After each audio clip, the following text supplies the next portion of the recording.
So what we're going to talk about today is we're going to talk about management.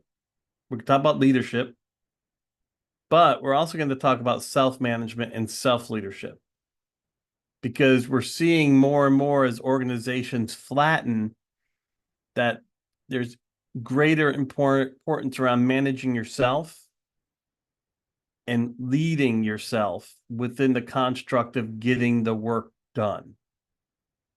And so within that is elements of autonomy. It's elements of accepting responsibility.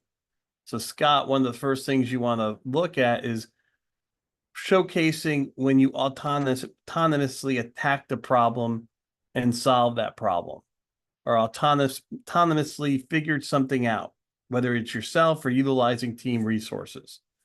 Talk about your influencing techniques. When have you influenced and how have you influenced? Because what happens is the mistake that occurs within organizations is we hired a manager based on their ability to get the work done that they're going to manage over. And that's not necessarily the best manager and ultimately the best leader. Your best management personnel and your best leadership personnel are those that can support the work getting done and not tell people how to get the work done. It's a major mistake that goes on within organizations that, you see some change associated with it, but ultimately one of the challenges we face is as we want to promote folks who show the skills around supporting others to get their work done, the skills of teaching, being able to make complex things easier to understand. And then also the skills of coaching to be there when somebody has questions, but support them in such a way that you're not answering those questions for them. You're helping them figure out how to go solve those problems themselves. So the challenge here is when you're talking about self-management and self-leadership, there we're going to get into what Kayla was talking about, this idea of influence, this idea of using that referent power base. And it could be a challenging power base because it relies on your energy, your effort, your growth mindset, which is what we're going to get into. So let's kind of jump into the slide deck.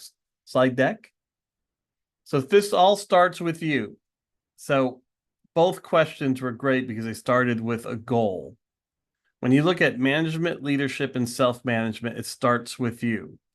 It starts with your understanding of how do you self-manage and how do you self-lead.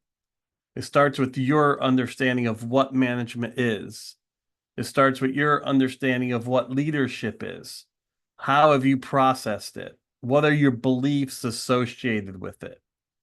Is your beliefs about management tied to control, tied to decision making, tied to reaching performance? It's your performance metrics to reach. If you have some of those, you might think if you think about that from a management perspective, then you might want to retool your beliefs about management, where management becomes empowerment, management becomes blocking down barriers, management becomes allowing decisions to be made at the point of work. Management allows for the opportunity to articulate what the goals are and understanding it's not all about them to reach those goals. So on leadership, what we have to be thinking about, what is your beliefs about leadership? Is your belief about the type A extrovert that's out there commanding a room and showcasing everything that happens around the organization? There's elements of that. But, when you look at leadership, this is about inspiration. It's about helping people understand where you're going and why you're going there, tying people back to a purpose, getting people excited about that purpose, building a purpose for somebody if they don't have that, connecting your company's purpose to the things that you are working on. So there's a great deal of work involved in understanding this. So you have to understand the management aspect. What is your key elements associated with management? What's ultimately going to be your management style? Because you will effectively build a management style. So Scott, you'll have to start looking at what is your management style going to be? You're going to build a leadership style. What is that style going to look like? But it all comes down to your ability to self-manage and self-lead. And inside the self-management and self-lead are things like emotional intelligence, understanding yourself, being able to manage yourself. And we'll get into some of the other attributes here going into the rest of this presentation. But you can't do anything in management and leadership, even though it's about others, until you understand yourself. You understand how to manage yourself, you understand how to lead yourself. And then also from there, you understand your style of leadership and your style of management. So what we want to be thinking about here is that you aren't just always managing, and you're not just always leading, and you're not just always driving yourself and driving self-management and self-leadership. You're going to be wearing different hats at different times. So do you know when to wear the right hat? And do you know what hat you're wearing at any particular moment? So as a business analyst, you understand that it's a lot of self-leadership tied to influence and tied to the referent power base. So when you are engaging others, you are engaging such to influence outcomes and help drive those outcomes through your work and the work that you are doing. And then as a individual on the team, people will see that. They see people using the referent power base. And then you have a responsibility to continue to support their achievements, but not telling them what to do. When you're in the management situation, the key element of difference there is that you are connecting with them in such a way that you want to have a relationship about their growth potential, where they're trying to go, what they're trying to do. You will be spending time not just on getting work done, but also supporting the career goals and aspirations of those people on the team. So you actually have a responsibility to them to support where they're going and how they're getting there. You have a responsibility to help them stay engaged and involved. Then on the leadership side, the management side, you're getting more intimate, more connected. You're more in tune with the kind of the day-to-day work that is going on and how the team is responding, how each individual on the team is responding, and then helping that team make those next steps. When you're getting into leadership land, there is where you're trying to help people understand their purpose, how their purpose ties to the work that they're doing. What's the reason and rationale for why the organization is going in the direction the organization is going to? So if I'm a BA and I'm influencing, your leadership's going to come in how you self actualize that, how you are connecting the purpose of your organization to the work you're doing, and you're talking about that. And you're doing active leadership in that you are talking through the purpose of the company, the purpose of the project, how that ties to the work that's being done. You're actualizing that through the work you're doing yourself. And then people are able to see that and they're going to be influenced by that. And so you're not just telling somebody what to do. But the key mistake that happens here is that people forget and don't understand what hat they should be wearing and when. And so there's an interesting leadership concept that talked about storming, forming, norming, and performing.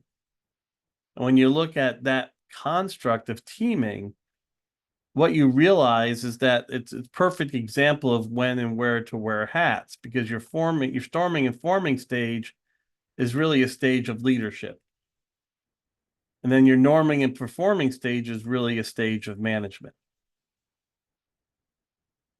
And then you're looking at what are you doing in the storming and forming stage is going to be much different than what you're doing in the norming and performing stage. And that's one of the great concepts or great examples of how to pivot and switch and adjust hats. So a great example for me within the confines of soft ed is I have no real responsibility for product.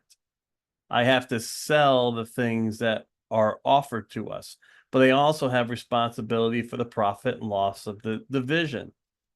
So if I know there are products that need to be sold that we don't have, I have to go and influence the organization to do those things. So over the last 6 months, I've been putting a lot of influence and a lot of extra work into getting built out our AI curriculum.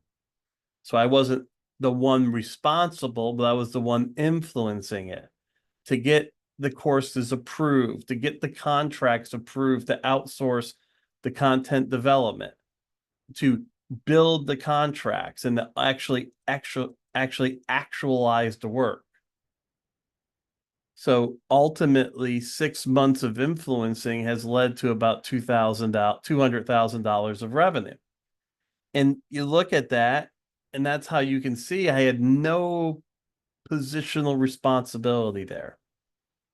Yet I was influencing, driving an outcome, and even showing the positive that occurred from that outcome. So when you're influencing, you can still take responsibility for the outcomes that occur. And Scott, you can use that in your resume to help promote the fact that you are ready to take on the responsibility helping others, not just yourself, achieve goals. So that wearing multiple hats is very important. And I had to understand to get that product, I had to self-manage and self-lead using influencing techniques to get to the point where that AI product could be available to us. The storming, forming, norming, and performing differ in an agile environment. Cynthia, here's the thing. It actually becomes a little bit more challenging because agile teams have a tendency to move around more than they should. So you're actually forming, storming, norming, and performing most likely after each retrospective, as the team might adjust and change. You might be storming and forming, when you're dealing with your the last retrospective of just one time box. So you really have to understand that you're going to be doing it in shorter cycles. So where you walk into a team, you're a scrum master. Okay, how long has that team been together? Have they gone through the storming and forming process? If they haven't, you're wearing your leadership hat to help them connect with one another, especially if you have a very cognitively diverse team. You want to have a cognitively diverse team. And what that is a team of people who have different heuristic patterns. In most cases, different heuristic patterns do come out of identity diversity, but that cognitive diversity is the challenge in storming and forming if you want a highly creative team. So what are the techniques you're using to connect the team together? As you start seeing the team come together, then you start wearing your management hat, looking at the team's velocity, looking at how the team is handling the burn down, look at how the team is expressing emergent requirements. How are they doing in decision making at the point of work that they have? So really, when I look at this thing, you have these three hats you're wearing on any day. You have the management hat that you might be wearing, you have the leadership hat you might be wearing, and then you have the self-leadership hat you might be wearing.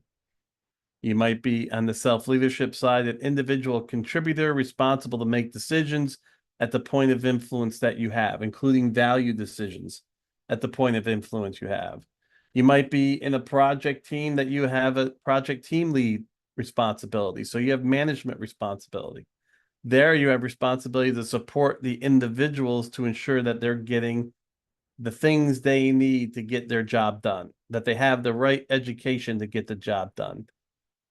And then you're wearing your leadership hat to make sure that that team is connected to the overall goals. Do they need to be inspired? Do you have to find ways to get that team to connect with one another? So going back to the original thought here, the challenge is that people don't wear the right hat at the right time. And then people don't understand when they have to pivot different hats. If you're running a company, and I ran a company, there are many times where I wore my self leadership hat, where I was doing work and I was actually doing work for other people that had the management and leadership responsibility for that work that was getting done. And I had to self lead because I had to make sure I met the metrics. I had to take autonomy for making sure I met the metrics. I had to take autonomy to make sure I met the goals associated with the time frames for the deliverables I was working on. So I saw this firsthand. It was really wild to watch that. So I'm here leading this company. I'm a minority owner for, I'm the managing director for. So you figure I'm just sitting up on La La Land. But no, there were a number of cases and a lot of times where I was dropping back and playing an individual contributor role, wearing my self leadership hat, making sure I had autonomy and decision making to get that work done. But it was managed and led by somebody else within the organization. And if you can get that cycle going where you get really comfortable with it, it becomes a very powerful tool for you. And you're going to start seeing more alignment. You're going to start seeing people who get more and more comfortable with you because you're more in tune with what's going on around you. And what happens is when you wear the wrong hats, you start getting disequilibrium. You have people, doing that kind of, what is really going on here? And what this equilibrium does within an organization, it slows things down massively. I mean, massively slows things down, especially if you're trying to lead when you should be managing. So let's look at the management side of things. So managers need to be communicators. And inside that communication piece, I would put fostering education, fostering continuous learning, making time for continuous learning. Managers do have to make decisions. Your point of work is about how the work is going and how is the work going represented the goals of the larger organization. So when you bring your teams together, there are decision points. It's just making sure you understand where your decision points stop and where the team's decision points happen so that you are not going too deep into the decision making, because you don't want to stomp over somebody else's self-leadership. Because you know what happens wearing these hats? There really should be a third hat here. But any thoughts on what excuse me, there should be a fourth hat here. Any thoughts on what the fourth hat should be?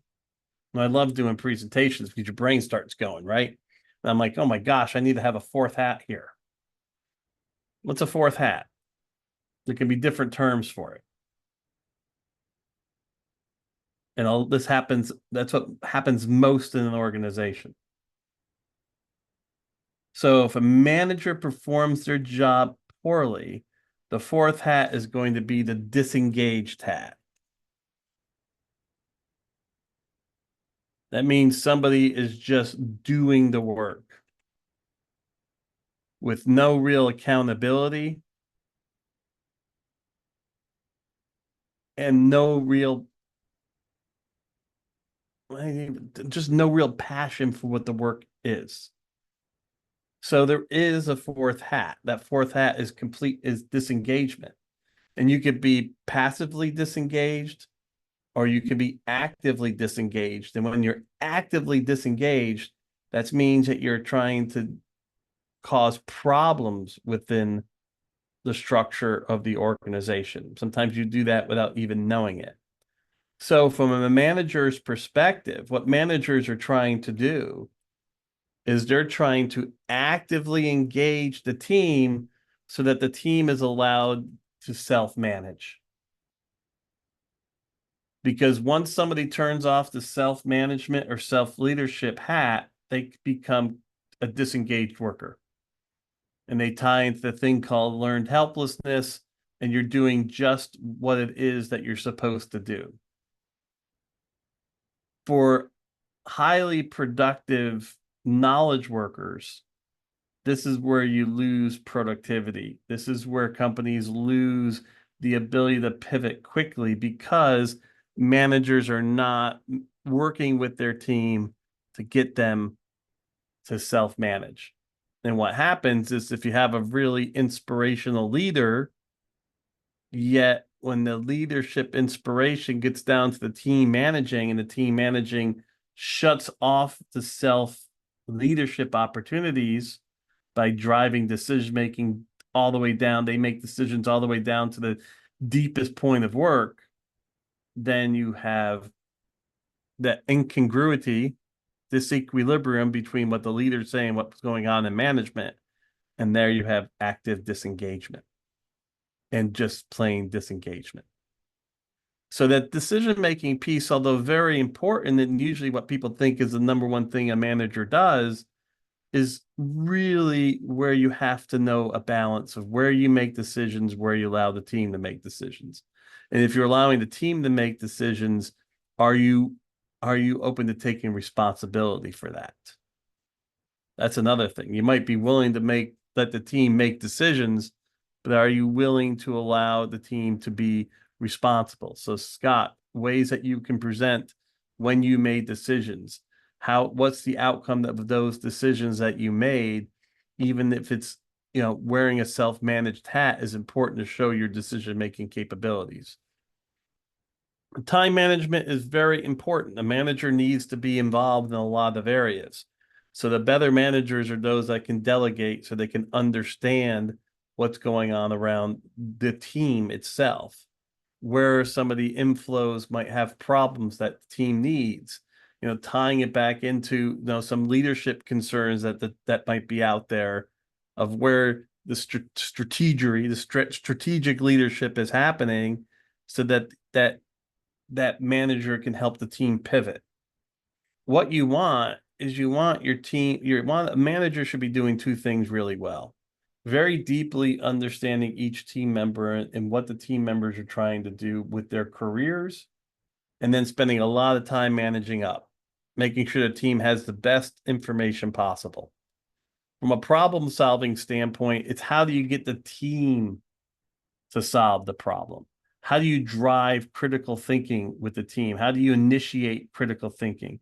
How do you initiate creative problem solving? What are the tools you provide so that the team can do that? You're not the one that should be solving all the problems. If you are, there's a major problem and you have major inefficiency and major productivity loss within the team that you're working with. And certainly a manager should be adaptable and listen and change. It's okay. You have a core belief, and that belief can be espoused in your management style. It's like you are who you are, but you're always going to change what you do. As a manager, you can still show that you have a consistency about you, but your ability to adapt and adjust to changing environments is going to be critically important.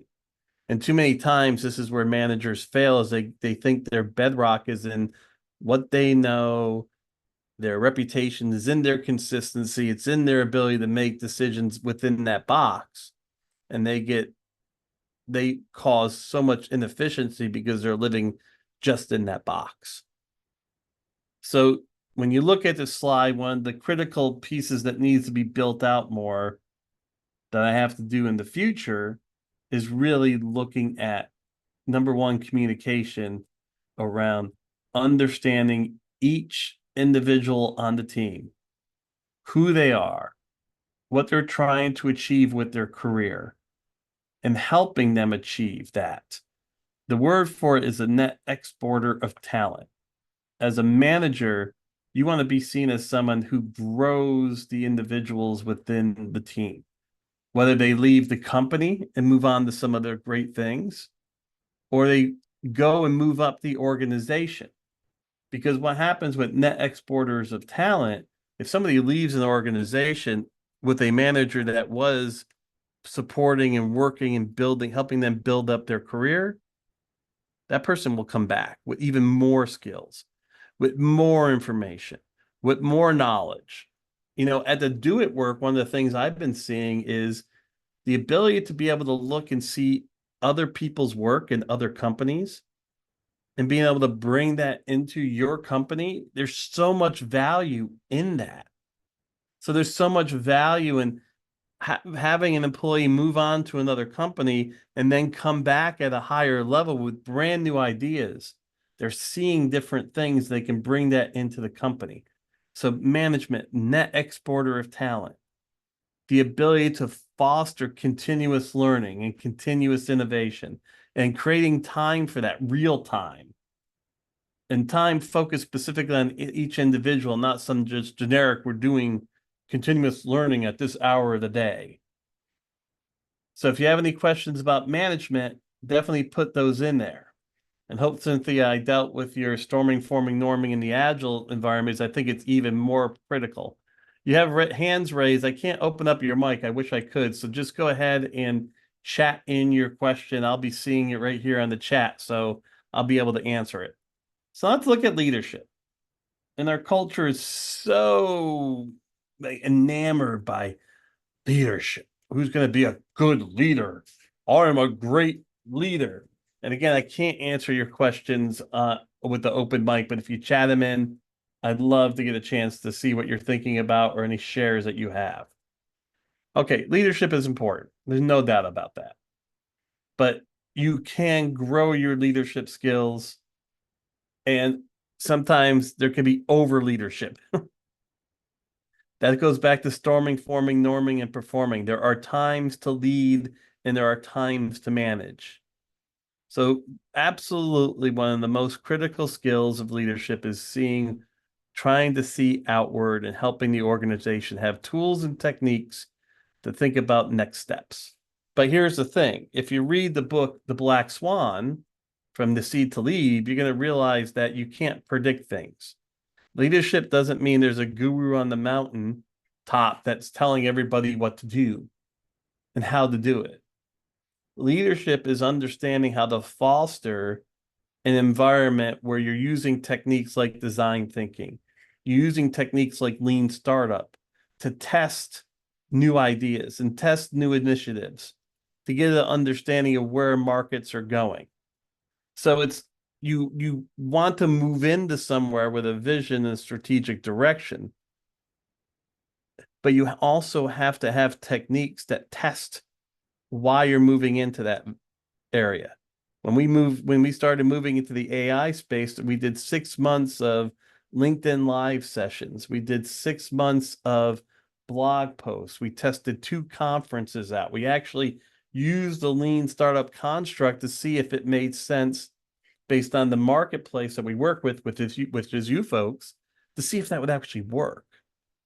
So yeah, you have to have a strategic vision, which means also you have to have time and you got to make time to get out there. Good leaders are out. They're out with the customers, working with customers. They're out at conferences. They're working and talking to other people in their industry. They're working and talking to other people within the supply chain. And they're bringing that information back into the organization and letting their teams work on those things. Certainly, leaders, this is where your emotional intelligence comes to play, even in self-management. You know where you are, you know who you are, you know your triggers, you can work through those triggers, and then ultimately you know when you should engage and when you shouldn't engage. Great leaders know that, well, maybe this isn't a good time for me to have a meeting with so-and-so. Because when I look at my self-management and self-understanding, I'm having a bad day. Some things have occurred that's not going to make me valuable. On the communication side, great leaders are great storytellers. They're people who can paint a picture that can be understood. Great leaders can take very complex situations and make them digestible.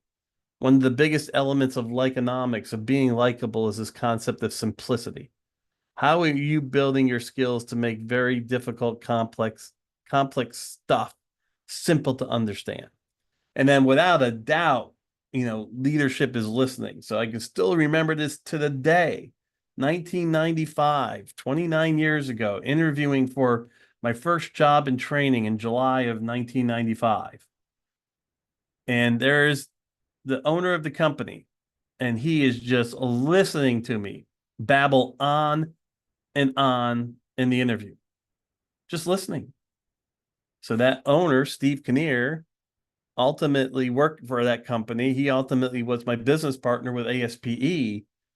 And it was funny. He always carried that listening skill. He actively listened and he processed the information. And what he did so well on the leadership side is when he made a decision, he made very difficult decisions and he never went back. He made the decision and kept moving forward, made the decision and kept moving forward. We had to make complex capital decisions. We had to make other complex decisions during the sale of the company. And one thing he told me looking at decision making when I was first interviewing to become a partner, he said to me, look at David, this is all well and good, but remember, I have to balance the needs of the people on the team that are currently there with your needs. And I was like, wow. And that stuck with me. That balancing, making those tough decisions. Yeah, I need this person to help me take this business to the next level, but I also have to manage it with how's that going to impact the team members currently there. And then inspiration. Really, we need to be inspirational across the board. So when I look at this, inspiration and motivation, emotional intelligence, especially, and communication, it goes back to Kayla. Kayla, your question at the very beginning. BAs have to be using their leadership skills, specifically around your emotional intelligence, your ability to work with others, know when you should be engaging, when you shouldn't be engaging. And remember, there's 4 levels of emotional intelligence: self-understanding, self-management, situational understanding, and situational management. BAs have to do a lot of situational management and situational awareness. So understanding when to do something, when not to do something, how to do it is going to be important.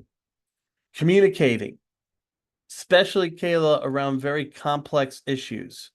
You're going to lead because you're going to take very complex issues. You're going to make them simple for people. The simpler you can make those concepts, the more that they're going to understand it. And the more that they're going to look to you for direction and guidance. And then inspiring people. Yes, even though you're not their leader, you can inspire them to participate more heavily on the team, to take more time to be more engaged with what is going on, to gather more information, to provide better information to you. You can inspire them because you can tell them a story about why they should be doing what they're doing and connecting them to it. Another training I learned at leadership is knowing when to teach, when to mentor, when to facilitate, when to coach. Having the awareness, know how, when to apply one another. Great. So within leadership, you wear multiple hats, right? So when do you do those things in leadership that are most important based on what's going on with the team? I look at that, and when I see mentor, facilitate, and coach, I see that more from a management perspective. So I look at, you have leadership and you have management. Then management is where you want to know the mentor, when you want to know how to coach, because that's you're managing at a team level. Leading is going to be at a larger level associated with impact across a larger team, a larger situation. Whether you have positional authority or you don't, it's going to be more generic, less specific. Management is much more specific. It gets into much more at the point of things happening. Leadership is more generic across connecting people to more disparate situations. So I would say what you were told, I would say that's in your management hat. You got to know when you want to mentor somebody. You got to know when you want to facilitate through a situation. These are all more down inside of what's happening, getting things done, wearing different hats. When you're at the leadership side, you really got to be thinking about how do I connect these disparate things together? And I'm going to show you a system thinking chart to help kind of tie that together if possible. But great share. And I'll even say to you, self leadership and inspiration, and tying to self, how do you influence people? How do you inspire others? When are you looking at inspiring others? Inspiring groups of people. That inspiration and motivation is so important to folks connecting to purpose and then helping them get things done. But remember, that's at the higher level. Even if you're inspiring one person, you're inspiring at a higher level. You're inspiring them tied to their beliefs and how they see the world, how they see the world connected with other things.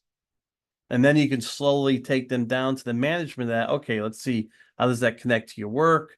How are you going to get things done? How can I coach you on a continuous basis to get that done? So on the self-management and self-leadership side, we talked about it all starts with you. So when you're going to self-manage, you're going to self-lead. From there, you're going to be able to manage groups of people. You're going to be able to lead groups of people. You combine those occasionally, but at the right point of time. But to do that, you have to look at your mindset. And you might have seen this way too much, but it can't be shown enough. In rapid pace of change within VUCA, volatility, uncertainty, complexity, and ambiguity, this idea of the growth mindset is critically important. Because within VUCA, if you don't think you or people on your team can change, you're going to set yourself up to be massively disrupted. Because you will be hit with change. Doesn't even matter how, it's going to be when. You got to be prepared that change is going to occur. You can't think that it's going to stay away from you. The concept from a cognitive dissonance standpoint is called immune neglect, which means if you haven't had a disruption within your organization, you're going to feel like that disruption is never going to occur. So I'm going to operate as I operate currently. In VUCA, that is a death sentence for your position and your company.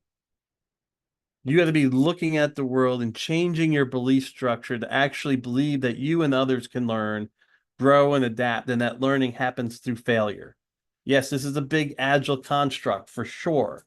This is the very basis of continuous improvement, continuous development, continuous learning.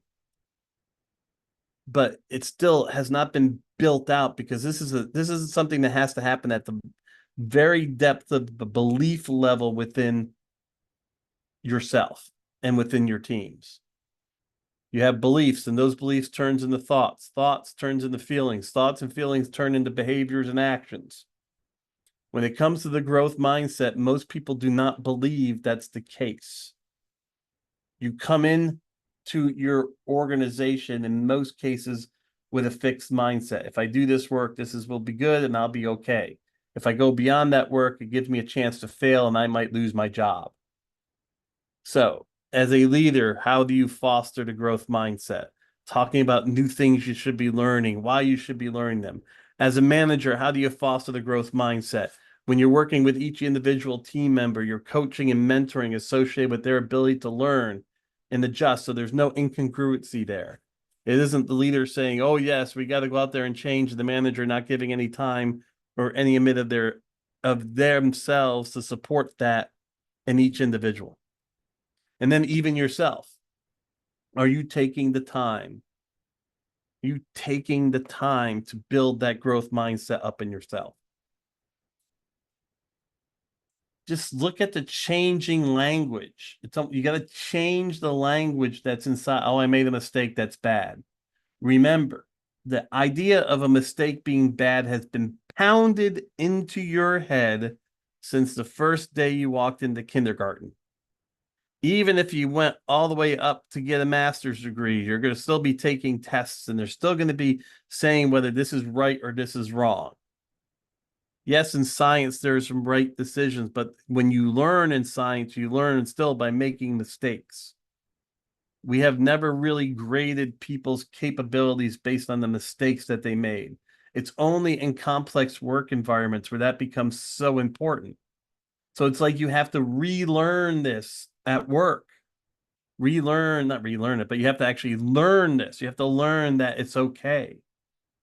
It's critical that you are pushing yourself to the point where you are able to make mistakes because you're giving yourself autonomy. You're pushing yourself out there, and that those mistakes give you learnings. And the key is that are you learning from them?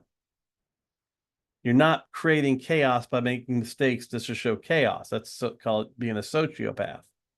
You're learning and grow. You're testing and trying for the betterment of the company, and you're learning along the way.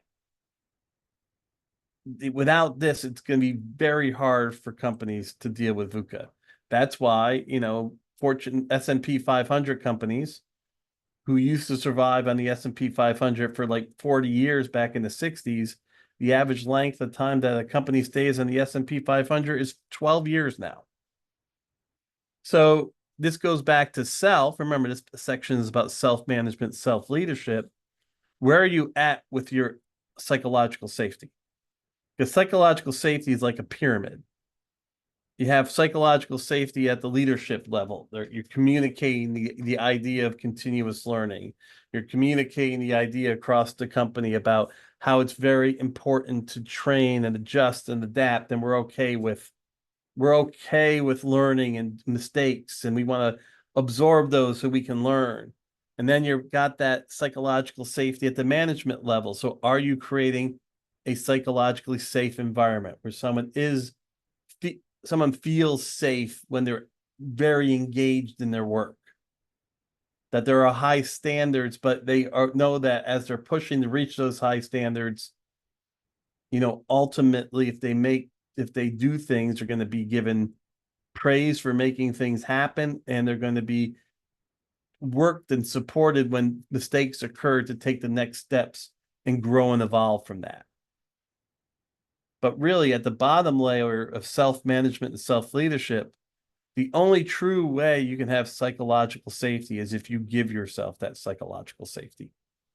The reality is, in high levels of VUCA, you have to build that safety in yourself, meaning you have to have the confidence that you can pivot and adjust at any time. You can have to have the confidence that if something happens at work, you can move on to another organization or another department within work.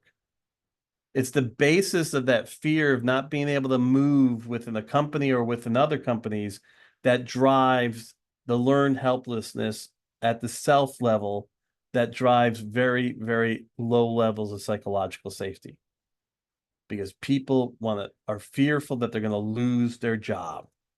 And loss of job is like death. So at the self level, if you can have the growth mindset to build up the muscle of continuous learning, it's going to be able to give you psychological safety no matter what environment you walk into, which means if you walk into a psychologically less safe environment, you can have the tools to actually make it safer. But even if you make the most safe environment on the planet, someone can still feel unsafe in that environment. And you all see the incongruity between leadership talking about safety, management not talking about it, or management talking about safety, but it's not showing up in leadership. But ultimately, at that self level is where the real power of this occurs. So we talked about the issues of wearing the wrong hat at the wrong time. And really what it boils down to is disengagement, wearing the wrong hat at the wrong time, confusion, wrong hat at wrong time, and significantly reduced productivity when you wear the wrong hat at the wrong time. This leads to your best and brightest leaving because they have the high level of self-psychological safety. So they want to move into an organization that they feel connected with. And I can't connect with an organization where there's disequilibrium because there's no constant for me to connect into. So one of the challenges with leadership and management is to drive that consistency of the constant, and that constant being your vision, your values, your mission, and then being able to make people feel good that they are connected with that. That even though changes and different decisions are made, you can go back and see the constant of the values in the vision of the organization. But you know what? You can take that down to the personal level. Do you have values personally? Do you have beliefs personally? Both. I'm not just talking about spiritual beliefs. I'm talking about core beliefs about how you work, who you want to work with, and then are you connecting those beliefs to the places that you are going to? There's incongruity right there. I need a job, so I'm just going to go work somewhere, not relating that work to your values and what happens there. Stress, strain, constant anguish. So you're wearing the wrong hat. You're putting on a hat that doesn't fit you when you walk into a company who's not doesn't match your own values. And that's where problems occur. So it's that alignment which becomes very important. That's why hiring is important. That's why giving people who are coming into the company before they come into it the full understanding of the culture, the full understanding of the values, and making sure asking them questions about whether those values match them. I did this at the company I owned consistently, hired over 60 people, 50, 60 contract instructors, always making sure they understood the culture. And from that culture, they understood our values. They understood what they were getting into, and then making sure I was asking them questions to see if that tied to their sets of values and their sets of beliefs. So they can walk in and have a match and then let management and leadership help them drive through that match into feeling good about failure, testing and trying. So ultimately, timing is everything. When to wear each hat is a timing thing. That's another element of lyconomics. There's 5 elements of lyconomics. The understanding of being selfless, the being trustworthy. Those are critically important elements. People want to work with selfless people.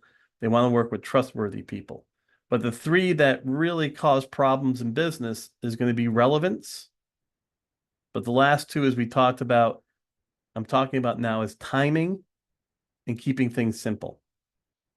The best managers know how to keep the system going, wearing the management hat, driving performance. The best self-leaders and leaders know how to keep things simple and connected to the purpose and connected to the goal. What happens when you lead instead of manage? Think about it, for example. Think about it. So when you lead instead of manage, you're not spending the time with each individual appropriately. You're spending way too much time on vision and not connecting it to the work that needs to be done.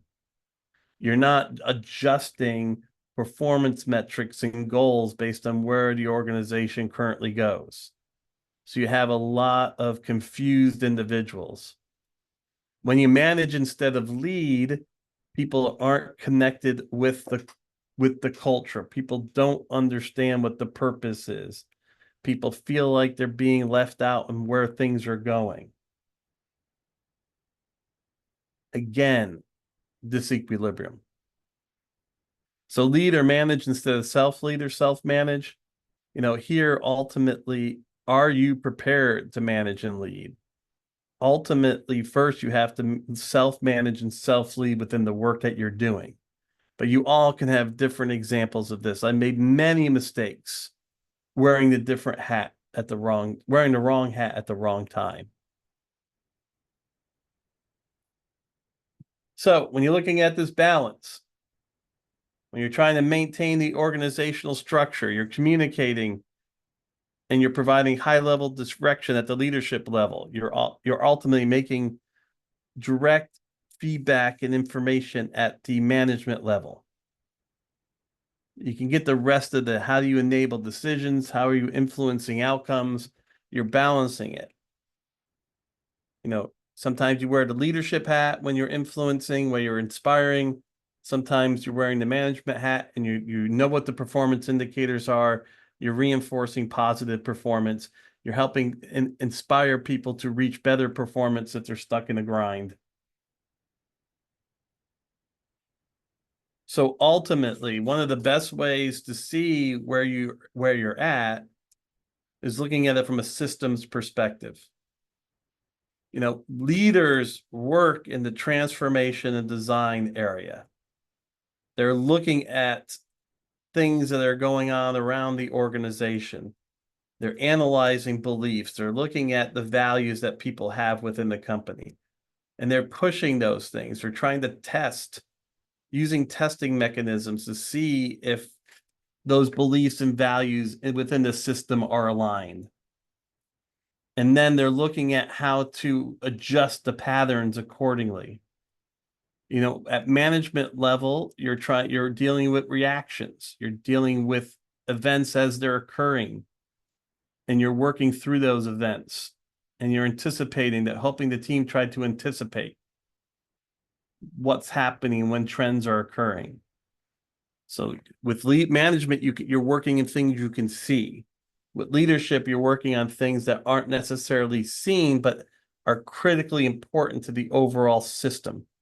And a lot of the failures within companies, especially around product, bringing product to market, trying to look at where to go next in your systems, your ERP systems, your CRM systems, your point of sale systems, happens because they don't understand what's going on with regard to the beliefs, the values, how their people are being, how their constituency is being engaged, how they want to be engaged. And constituency can be both external customers as well as internal customers. So we talked about a lot. There was a lot of information, hopefully not too esoteric. Tried to get some more hard examples for you. I'm very happy to stay for a bit and answer any questions you have. So you can chat in those questions and let me know. All right. Can you please share the PowerPoint and video? Yes. Pauline, you'll get it all. Yes, the slide deck will be available to you. You'll get that plus the PDU codes. You're going to get the video, the slides, and the PDU codes here. Laura sends those out in about a day or two. Oh, Kayla, no problem. Cynthia, thank you. Any specific questions? I'm here. Timing. When do you wear the hat? When you lead within the group, it's going to be big picture, method, models and processes and inspiration. When you're managing within that group, you're looking at each individual, how they're contributing, how they want to be worked with, how the system is operating, reacting to situations within the system. When you're managing, it's really about the people. The best managers work with the people, work with each individual. What was the most difficult motivational issue you have dealt with? All right, so in 2019, Pauline, was the Great Recession, as you know. I owned the company. We had gone from nothing to $10 million. We were rocking and rolling from 2005 to 2008. The recession hit us right in the face. We had a hard decision to make. Do we lay people off or do we cut salaries? So one of the first things I had to do was I presented this to the company. I told the team, I said, look, we can reduce salaries. Some salaries will be reduced by 5%. Some will be 10% based on the salary of each individual. And we're going to do that across the board, or I can lay people off. My opinion was I would much rather, keep the team because I want to grow faster when the recession ends. Without a doubt, all of the team accepted the decrease in salary. Now, remember, there's a fear aspect here, right, Pauline? It's like, okay, I'd rather have a job than not a job, right? And then who's going to get, prisoner's dilemma issues. But on top of that, we pledged that if we made a profit, we would work to pay people back their percentages. And so we showed them the numbers, we kept them involved. And sure enough, by the end of 2009, even though we dropped 30% of revenue, we made a nice profit. And we shared that money back that the people had given up and some more. So the motivational issue was keeping them engaged because salary is important. So keeping them engaged was so important during that, and letting them have some say in what was going on. How many percent leaders versus management and the CEO chairman of a big company? I would tell you a big company, I always think about this. It's easier to be the CEO of a big company than it is to run a small business. And I'm going to say that again. It's easier to be a CEO of a big company than to run a small business. CEOs really need to understand shareholders value, shareholder communication, large scale trends in their organization. If they're a non-turnaround, CEO should have some level of management with the sales, the revenue side of the business. They should be involved with that. They should be working with customers. They should be connecting to customers. And with regard to the company, they should be overall leading by talking about the industry, being a part of the industry, talking about trends. If they're a turnaround specialist, then they are managing a vast majority of their time by putting their people and building a new management structure around the processes, the frameworks they're going to follow. And then once that's done, they move on. That's the whole story of the Chipotle CEO who just went to Starbucks. But a CEO has to understand shareholder value. So that's the critical skill, and they have to manage that. They have to manage the board. They have to manage the shareholders. But from there, I would say, if possible, they should spend a lot more time on the CRO side, working with customers if they're not a change agent. If they're a change agent, they're not even considered the board. The board's already brought them in. They're diving deep into the company. They're restructuring the management team. They're restructuring how processes and procedures will occur. They're restructuring how they're going to go to market.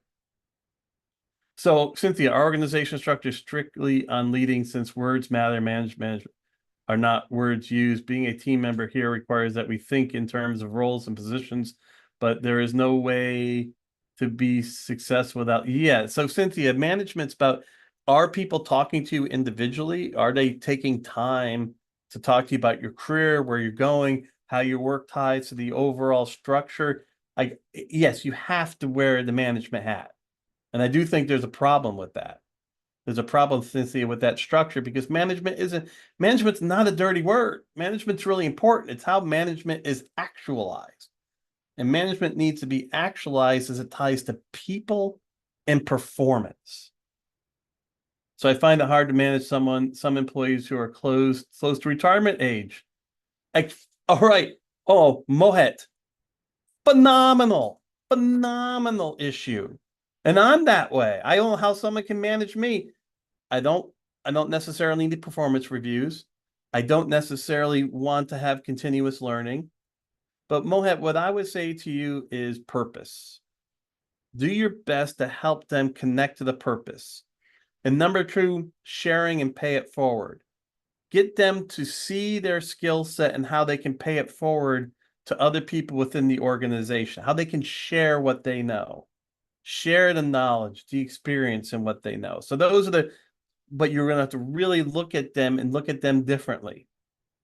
How do you support their income so they can continue to save and they feel stability so they can get to their retirement stage? Number two, connecting them to the purpose, reminding them that purpose matters. Also reminding them that they're going to have to carry purpose over into retirement. That's a challenge. Retirees don't really, there's, I got to look at the data, but there's data points to show that people who retire early die early. And the issue is purpose. So knowing that they have a purpose in the company, but helping them understand purpose so they can bring that purpose to retirement. And the last thing would be getting them to share their knowledge, inspiring them to share the knowledge that they have. But that's a great question. That's such a huge challenge, Mohit. No problem, Kayla. Great. Any other questions will be recorded. You can listen to them. Good luck, Mohit. I'm telling you, I get that. That's a phenomenal question. And no, but not enough people are talking about that, by the way. I have a friend who works at Microsoft, and one of the challenges, the engineers are all rich. Why are they there? So being the manager there is challenging. All right, so it's 2 past the hour. No more questions. If there is, I'm glad to answer it, but thank you all. Really enjoyed your time. Talk to you later. Bye.